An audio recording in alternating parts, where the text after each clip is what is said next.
Karibu mpenzi mfuatiliaji wetu, tuendelee kupeana taarifa mbalimbali za kimichezo.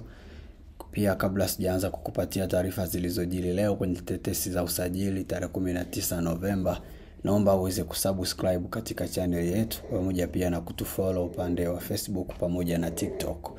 Kwanza kabisa tuanze kule jijini Manchester ambapo kiungo shambuliaji Kobbie Mainoo, mazungumzo yanaendelea kati ya Manchester United na kati ya wasimamizi wake. Mazungumzo hayo yalikuwa yanaendelea lakini ghafla yamesitishwa. Mazungumzo hayo hasa yalikuwa yanadili juu ya kumpatia mkataba mpya mchezaji huyu mwenye umri wa miaka 20. Yamesitishwa kwa nini bado haijawekwa wazi haswa, lakini pia taarifa zinasema juhudi za mchezaji huyu kujiunga na klabu ya Napoli kwa mkopo itapofika mwezi Januari, juhudi hizi bado zinaendelea ili mchezaji huyu apate nafasi ya kucheza zaidi uwanjani. Maana pale Manchester United uwepo wa Bruno Fernandes pamoja na Casemiro na viungo wengine kama Ugarte kina Matteo Cunha imekuwa inamnyima nafasi ya kuanza mara kwa mara kwenye kikosi cha kwanza. Hivyo anatazamia kujiunga kwa mkopo, huku mazungumzo yake yakiwa bado hayajawa yale yenye kuleta matumaini kati yake na uongozi wa Manchester juu ya kandarasi mpya ya mkataba. Tukisalia hapo Manchester ni juu ya mchezaji mshambuliaji na winga machachari Antoine Semenyo wanayekipiga klabu ya Bournemouth. Mshambuliaji huyo amekuwa akishika vichwa vya habari sana vya usajili katika mwezi huu Januari. Meneja wa Manchester United Ruben Amorim anavutiwa sana na mchezaji huyo Semenyo na anafikiria, lakini kufikia kile kipengele kilichowekwa cha pound milioni 65 na Bournemouth, inaweza ikawa ni vigumu kwa klabu hiyo ya Manchester United kupata saini ya mchezaji huyu mwezi Januari. Lakini pia klabu ya Liverpool nayo inaendelea kupressurize kaona kama wanaweza wakampata Semenyo, huku Manchester United nao wakiendelea kumvizia Semenyo. Semenyo ni moja ya mawinga bora sana kwa sasa na amekuwa akiongoza katika ufungaji wa mabao katika klabu ya Bournemouth tangu msimu huu umeanza, na ndio maana wakongwe hawa wamekuwa wote kung'ang'ania kuona nani atampata Semenyo.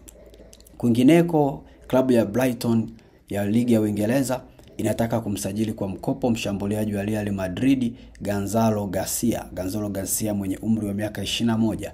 Amekuwa akikosa nafasi kwenye klabu ya Real Madrid kutokana na uwepo wa Kylian Mbappe umekuwa ukimnyima nafasi ya kuanza.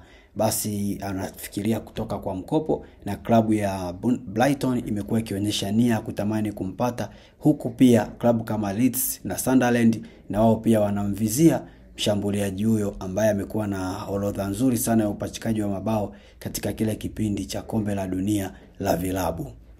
Kwingineko, klabu ya Barcelona inamfuatilia kwa karibu mlinzi wa Crystal Palace Marc Guéhi mwenye umri wa miaka 25. Amekuwa ni mmoja wa walinzi wakati wa kisasa bora zaidi wanaojua kucheza na magolikipa vizuri na kufanya zile tackles, kufanya zile saves na kujua kuzuia mashambulizi kwa kutumia akili kuliko nguvu, na ndio maana klabu nyingi kubwa zimekuwa zikimvizia na klabu ya Barcelona imeingia kwenye kinyang'anyiro hicho, huku klabu ya Liverpool nao bado wakiendelea kupiga upato kuona kama wanaweza wakampata Mwingereza huyo kwa ajili ya kuendelea kuimarisha ile safu yao ya ulinzi. Kwingineko, klabu ya Bayern Munich na mshambuliaji wao aliyoko kwa mkopo pale anaitwa Nico Jackson anaona kwamba aweze kumaliza msimu wote, anaoni kama anaweza kurejea katika klabu yake ya Chelsea. Anaona kama vile amalize msimu wote pale Bayern Munich, hafikiri kurejea katika klabu ya Chelsea mwezi Januari. Basi haya ndiyo machache tulionayo katika mengi yaliyojiri ya kimichezo, na kukaribisha uendelee kusubscribe katika channel yetu hii na kuendelea kutufollow ili uendelee kupata taarifa zaidi za kimichezo.